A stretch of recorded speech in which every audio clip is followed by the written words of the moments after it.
So, I think you've probably better insight than most to what's happening globally in digital marketing. I mean, which of the markets are you most excited about, and is there any sort of particular hotbed of activity that Well, it's in the water, isn't it, now? I mean, the ink is in the water, and it's kind of harder and harder to talk about digital marketing because anyone wants to talk about marketing that isn't digital. Where are you going to go with that exactly? But geographically, what is there Well, I love India. I mean, I've got a big thing about India. I was there in February all month, actually, and it was the 22nd time I'd been to India, which accounts for my slim physique, by the way. I've got to go. It's a really good weight loss program, if nothing else.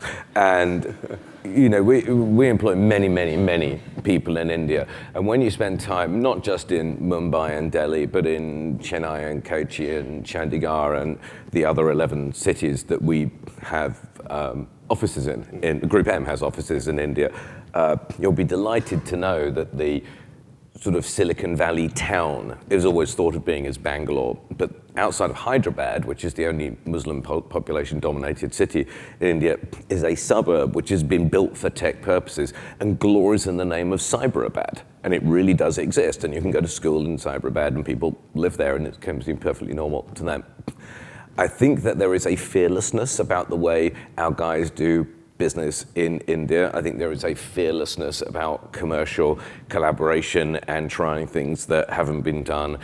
They are embracing everything to get the job done, from long-form narrative distributed video, and Nestle have done some amazing work which kind of crosses culture, covering subjects like, believe it or not, the relationship between adoption and food and stammering and coffee, which wouldn't immediately touch you. But if you knew what the zeitgeist and the social metaphors that those things represent, you'd understand why it was important. And it's all the way from that at one extreme to the kind of notion of missed call marketing at the other. And for those of you that don't know, in order to transfer the costs of the delivery or the reception of content, and therefore the costs of bandwidth, if you see a promotion for a something, you ring the number, and as soon as it answers, you hang up. So it doesn't cost you anything, but the marketer then has that number to send back the coupon or the song or whatever. And so there's very clever hacks of all of the things that we understand in India.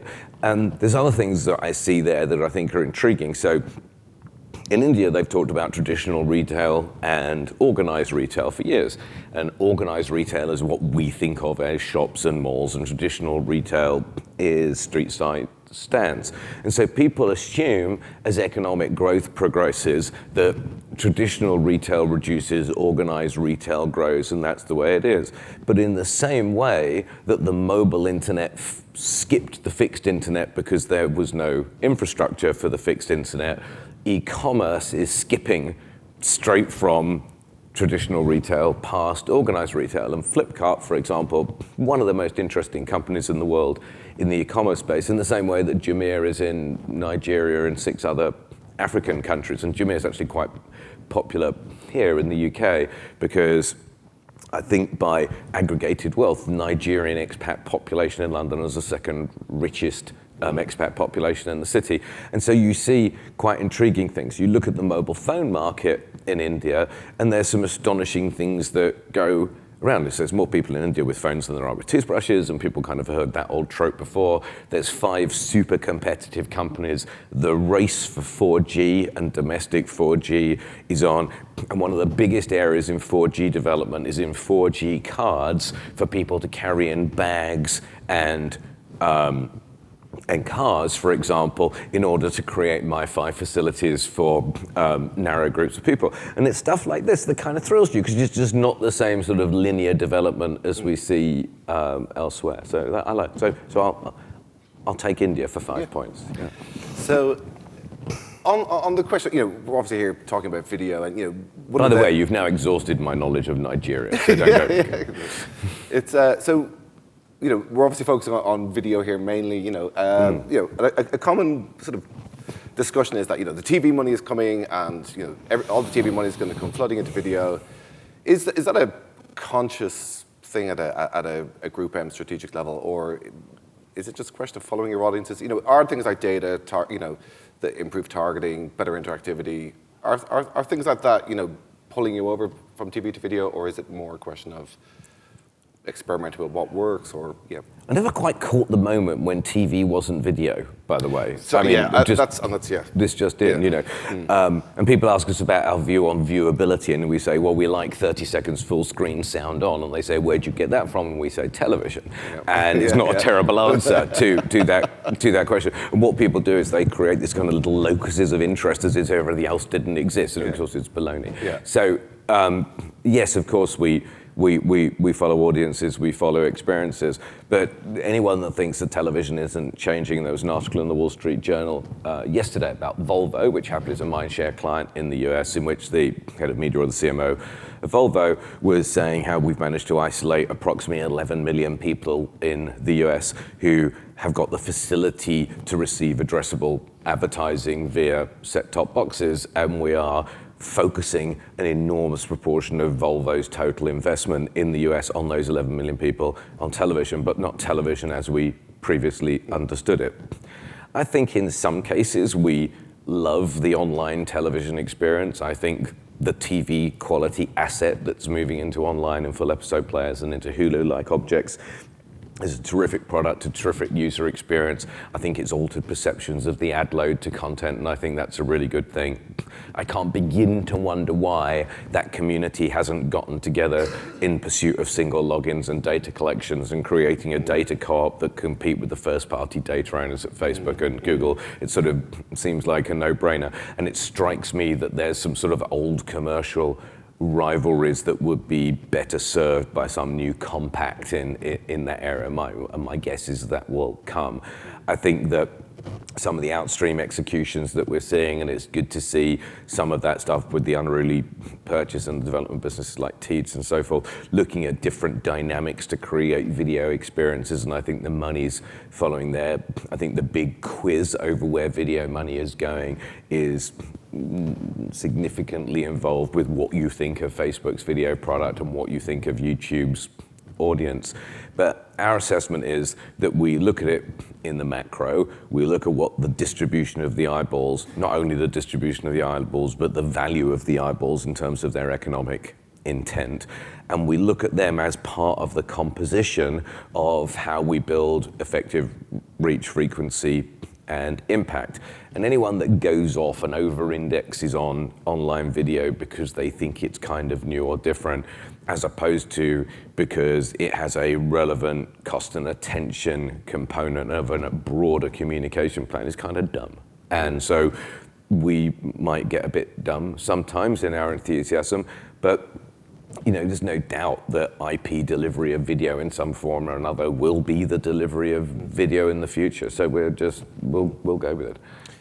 You sort of touched on viewability there before. I mean, when it comes to these industry problems, and we don't want to go too in depth. Let's talk about fraud, we did that shall yesterday. we? Let's talk about it. I mean, to what extent is that limiting spend that's coming into video? Are clients spooked by these stories that keep coming out, or what's their level of awareness of the problem?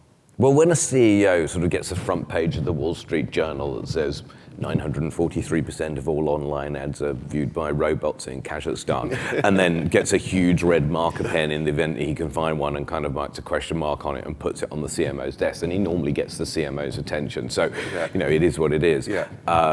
We've taken a reasonably strong stance on viewability in the US. We like 100%. We don't expect every publisher to be able to deliver 100%. It's just that we only want to pay for the stuff that's 100% viewable. So we're cool with how much isn't, as long as we only pay for that which is.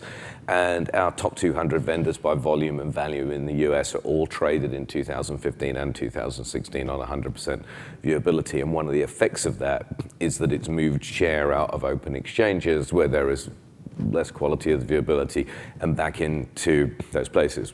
One of the curiosities about that, which is kind of quite cute, is that there has been an increasing uncoupling of the flow of media money from the producers of content themselves, and this starts to readdress part of that process. And then some of our broadcaster and content producing friends would tell us, bring the money back to where it belongs. I think that's a slightly polemic view, but I kind of understand where they're coming from. So that's a kind of big thing. So it's our view that 2015 has been the year of marketplace integrity, is the way I would think about it as a frame. And we think about viewability as a commercial issue that is solvable by behavior, trading practices, and technology, and we love what Moat and Double Verify and IAS are doing in that area. And a commercial issue is absolutely distinct from a criminal issue, which is the fraud issue. And we don't want to pay fraudsters, and you can overdo the funding terrorism and child trafficking thing, but I'm sure but whatever it is, it's bad guys, right? I mean, fraud's not a good thing. And the TAG initiative that's been launched in the US, and I think will easily cascade around the rest of the developed world, is looking at a certification program that looks at the fraud protection against the inventory. It looks at the vendors' attitudes and behaviors regarding piracy. And just in the US, we handle Lionsgate, NBC Universal, and Paramount, so they have quite a distinct view about funding pirated content through advertising, which I rather support.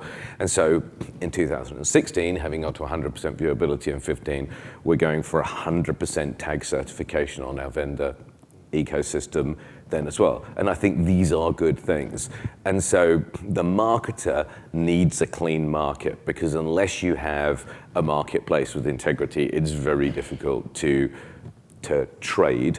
And anyone who believes that marketers are overwhelmed with the view that all digital marketing is effective all of the time, so minor inconveniences like bot fraud and bad viewability are not a problem, is wrong. And there are a number of marketers who are asking more and better questions, because no one is saying now to those people through the food chain, well, you've got to spend 25% or whatever it is on digital, which I think they did 3 or 4 years ago, about the same time as get me 5 million likes on Facebook.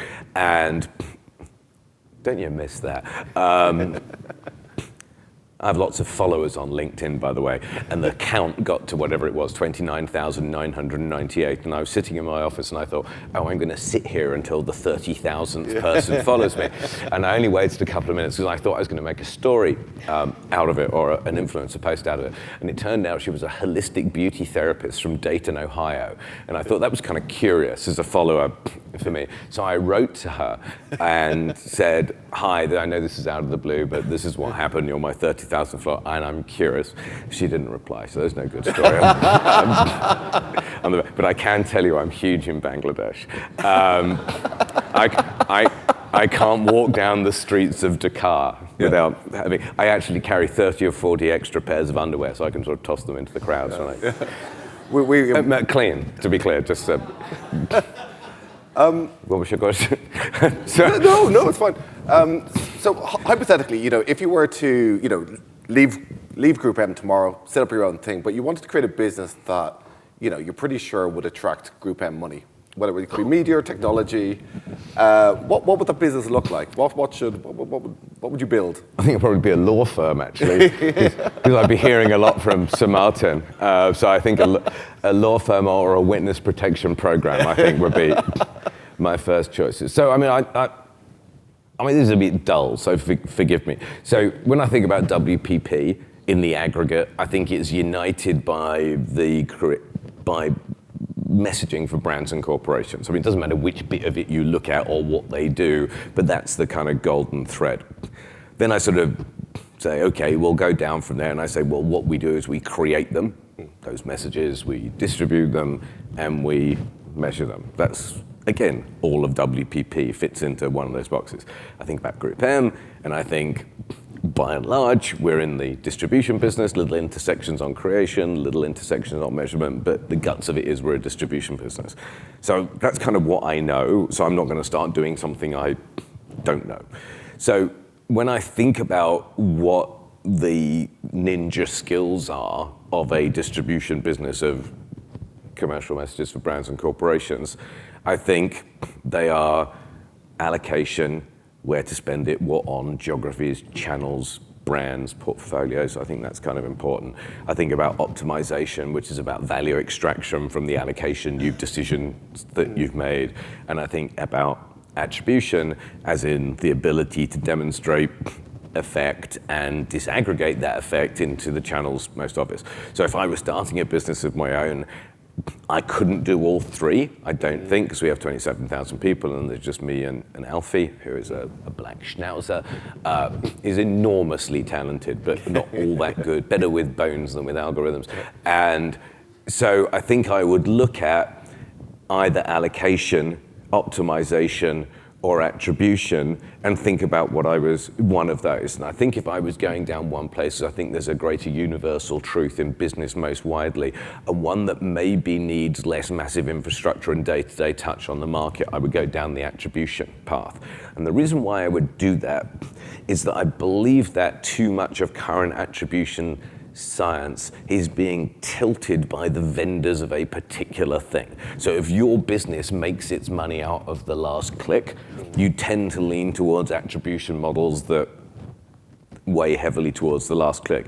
If you believe, on the other hand, your business is the kind of business that changes what my grandchildren will think about a brand at some time in the future as they go past it in a hover skateboard, happy Back to the Future Day, by the way, which of course is today, as I'm sure you all know. What a ridiculous anniversary. I so much prefer the May the 4th be with you, which we get every year, which I like more. So I think what I would do is I would look at that, and what I would try and do is I would like to look at an attribution business that did the obvious now, which is all of the things on which digital fingerprints are left, but combine that with attribution in the white space on which digital fingerprints aren't left. And I would try and look at all of the neuro and behavioral inputs and experiences that contributed in aggregate towards that attribution. And I think you can do that with a relatively smaller group of very intelligent people. I think the growth of APIs on the one side and the growth of neuroscience on the other side might lead you towards a place where you could do something interesting. Excellent. When I've sort of told people that, I was talking to you, each and every person, almost to a man and woman, said, asking about arbitrage, asking about the sales house. So we're going to talk about arbitrage. Oh, no. And I'm blue in the face talking about it. We had it yesterday. I'm only looking uncomfortable. I'm only looking uncomfortable so people could say, oh, he looked really uncomfortable. I'm not remotely uncomfortable. And I have a slight hemorrhoid thing. But anyway, carry on, yeah. So I mean, yeah. At Rob Norman, if you want to use that. Let's talk about. I mean, sometimes, some publishers take umbrage. One, to quote somebody who remained anonymous this morning, said, "They take our inventory for £1, they sell it for £5." And I think a fair question would be, well, why do you sell it to them? Wouldn't have been a bad question, though, would it? But what's your view on the arbitrage? Can you sort of explain the model and how it's received by clients and how it's received by publishers? Well, I mentioned before that you can choose to study theology or philosophy. And, we tend to study philosophy rather than theology in our business. The only theological thing that we do in our business is comply with the contracts with our customers. And that's all that governs. Our business is only governed by two things: the rules of the London Stock Exchange and the NASDAQ, the Sarbanes-Oxley regulations that come out of that, and our contracts with our clients. As for the rest of it, that's something else altogether. So let me just kind of park that. If we don't comply with our contracts, then we deserve a good kicking, and no doubt. And there have been times, and when you have a business of 20,000 people that operates in 100 countries and trades $100 billion of other people's money, the odds of never making a mistake ever anywhere are zero. So you just kind of live with that. You try and avoid it, but you live with it. So my broader perspective on I'll try and answer this in a thoughtful way, is that there are three components to this. One is data, the other is technology, and the ability of that data and technology to allow you to have insight into the supply and demand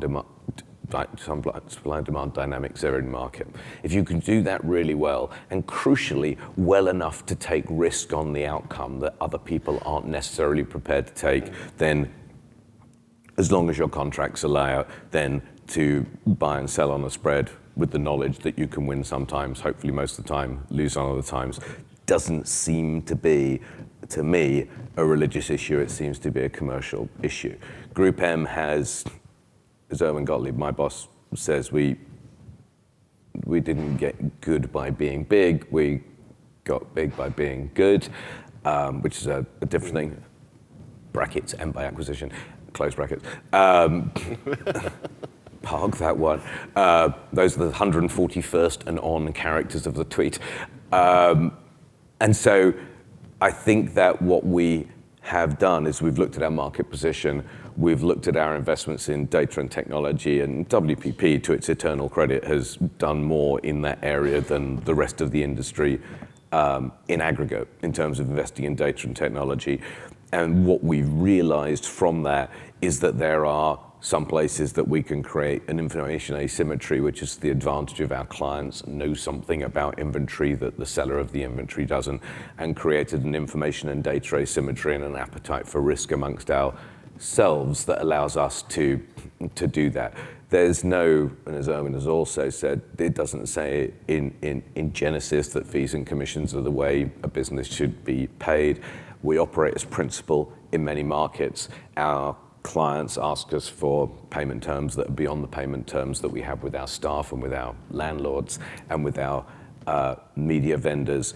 And it's up to us when we negotiate the basis on which we do business, i.e. the contracts that govern it, to negotiate contracts that are to our advantage in the same way that the marketing, finance, or procurement people at our client companies try and negotiate contracts to their advantage. We'll carry on doing that. Not every one of our clients buys inventory from Xaxis or from our other inventory trading models. Everyone that does signs a contract to the effect that they know what they're doing, and you can't expect everyone to like everything all of the time. And frankly, if those products, and think of them as media products, guaranteed audiences, or whatever you like, if they don't deliver on the business objectives, we have the greatest sanction of all. And think about it from this perspective. There's very few of our clients in the macro, when you think about all the things we do them, that would have more than 5%, if you include television and everything else, of their inventory flowing through a business like Xaxis. They have the ultimate sanction. They can fire us or not renew our contracts, and the cost of failure is enormous. So I think we try and do it judiciously. I think we do it thoughtfully, and we have no expectation that everyone's going to like it all the time. But we don't think we're Millwall. So GroupM is not kind of everybody hates us, we don't care. We don't think about the world like that. And I think that in terms of the value chain overall, most people benefit from GroupM's existence, and I think we're a pretty honest company.